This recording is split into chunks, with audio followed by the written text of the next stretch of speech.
Y en este punto de la mañana, como cada martes, hablamos de igualdad. Ya está por aquí Noemí Galván, la delegada de Igualdad de Radio y Televisión Canaria, con los resultados de un estudio que aborda el impacto de la pandemia en la violencia de género. Noemí. Sí, hemos hablado, ¿qué tal? Buenos días, Estíbaliz. Lo primero, muchas veces ya de cómo afectó el confinamiento a la violencia de género, y ha salido un estudio del que queremos hablar unos minutitos con uno de sus autores. Él es Miguel Lorente, es profesor de Medicina Forense en la Universidad de Granada y fue además delegado del Gobierno para la violencia de género. Señor Lorente, muy buenos días.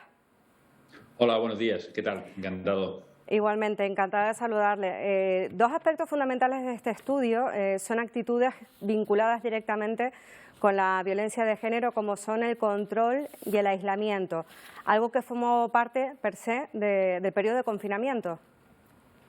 Sí, efectivamente, lo más destacado del informe en cuanto al significado es que la pandemia no ha generado nada nuevo respecto a lo que es los instrumentos que habitualmente utilizan los maltratadores para llevar a cabo su conducta violenta, sino que lo que ha hecho la pandemia ha sido potenciar los ya existentes, en el sentido de que ha aumentado el control como consecuencia de la limitación de la movilidad durante la fase del confinamiento con una restricción absoluta, pero luego con la crisis social y económica que ha acompañado a la crisis sanitaria, pues se ha producido también una limitación de esa movilidad, una disminución de las oportunidades de las mujeres para salir de la relación violenta, y todo eso se ha traducido en una continuidad del control y en un incremento de la violencia sin ese resultado terrible y dramático que es el homicidio, puesto que ya tenían los maltratadores lo que buscaban, que es el control, que es el objetivo fundamental de la violencia dentro de las relaciones de pareja.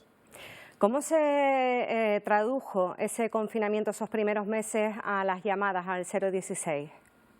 Bueno, pues se tradujo en un incremento que ha sido el más alto de la historia desde que se tienen datos sobre las llamadas, aproximadamente desde 2007.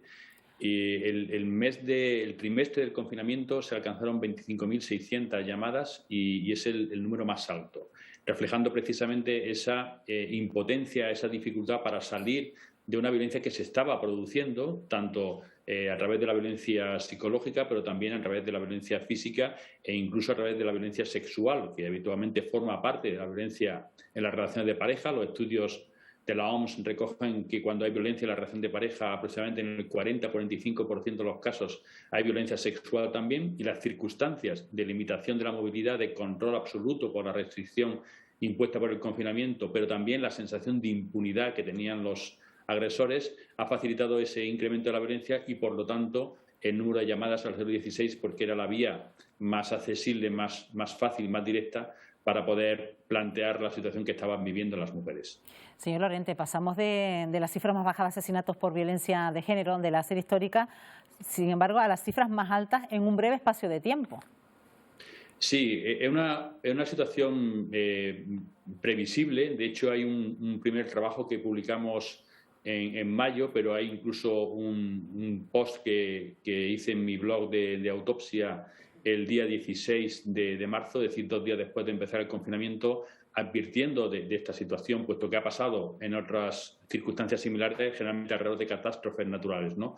Cuando se produce esa restricción de la movilidad o esa limitación por los factores que sean, los estudios demuestran que se produce un incremento del control. Por lo tanto, los agresores ya tienen lo que buscan con la intimidación, con la amenaza, incluso con las agresiones, es dominar, someter a la mujer a su contexto. Por lo tanto, no necesitan asesinar en el sentido de que cumplen lo que ellos imponen por esos factores sociales, pero esa continuidad de la violencia durante el tiempo que se prolonga la restricción de la movilidad se acompaña de lo que se denomina un incremento del riesgo de letalidad.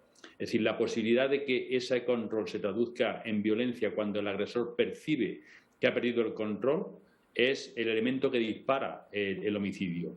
Y así ocurrió en agosto, cuando después de la primera ola se pensó que estamos ya en una nueva normalidad al margen de la pandemia y que, por lo tanto, se facilitó la salida, los viajes, incluso hubo una disminución del paro femenino como reflejo de esas mayores oportunidades para salir de la violencia, y se tradujo en un incremento, el más alto de toda la serie histórica, pasando de cifras muy bajas a 8 homicidios en un mismo mes. Situación similar a la que ocurrió en mayo y junio de 2021, cuando se decretó el cese del estado de alarma. Luego, esa acumulación del riesgo es algo que ahora también está sucediendo, porque vemos que las cifras se están manteniendo a unos niveles bajos con una conciencia social muy baja. Estamos, según el barómetro del CIS, con un porcentaje de población que incluye la violencia de género entre los problemas principales de un 0,5% en este último año, cuando antes de la pandemia era del 6,4%, y eso significa que no hay percepción, no hay conciencia de la gravedad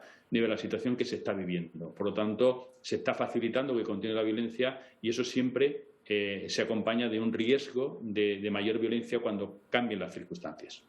Señor Lorente, hay una cuestión importante, obviamente, coincidiendo con este periodo de confinamiento, era fundamental que las mujeres tuvieran herramientas para poder denunciar. Se optó en muchos casos, según dice el informe, por instrumentos más discretos, como puede ser el WhatsApp, que se puso en marcha en la línea 016, y luego una iniciativa que ha tenido enorme impacto, que surgió aquí en Canarias, como es Mascarilla 19, que puso en marcha el Instituto Canario de Igualdad con los colegios de farmacéuticos y que se ha trasladado prácticamente a toda España y otros lugares del mundo. ¿Cómo valora usted esa iniciativa y esa posibilidad de que las mujeres contaran en un periodo crítico con una ayuda, una manera de denunciar tanto a las mujeres como su entorno acudiendo a la farmacia más cercana?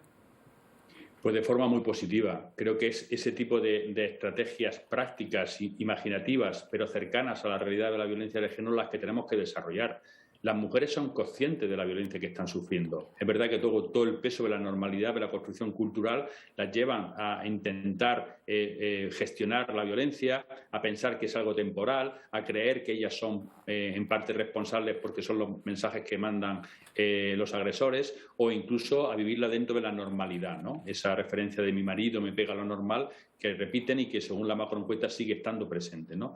Cuando tenemos esas circunstancias en las que se convive con la violencia, pero se es consciente de que se está conviviendo con la violencia, lo que tenemos que hacer es darle oportunidades, ofrecerles mecanismos para que esa situación que están viviendo sea cuestionada y sea canalizada para no solo cuestionarla, sino poder afrontarla y salir de ella. Yo creo que tenemos que ser más proactivas como sociedad, tenemos que facilitar todos esos canales, tenemos que iniciar campañas de detección de la violencia de género en el ámbito sanitario y social, porque es ahí donde podemos encontrar al 100% de las mujeres que la sufren y no esperar solo a la denuncia, porque en el mejor de los casos, cuando hablamos del número de denuncias, vemos que solo representan a un 25% del total. Luego tenemos que ser mucho más proactivos en esas estrategias para alcanzar y llegar a todas las mujeres que sufren la violencia, no solo a las que por las circunstancias que viven pueden denunciar. Y al final se da una circunstancia que nos ha pasado a Estíbaliz también durante la erupción volcánica en La Palma. Esas situaciones críticas son momentos también críticos para la violencia de género, como el tiempo ha demostrado. Señor Lorente, muchísimas gracias. Miguel Lorente, profesor de Medicina Legal de la Universidad de Granada y ex delegado del Gobierno contra la violencia de género. Gracias por acompañarnos. Buenos días. Buenos días. Muchas gracias. Buenos días. Bueno, por ahora qué interesante la entrevista y sobre todo las conclusiones de este estudio que hacía público y en donde participaba Miguel Lorente. Gracias, Noé. Hasta la próxima semana. Hasta la próxima semana.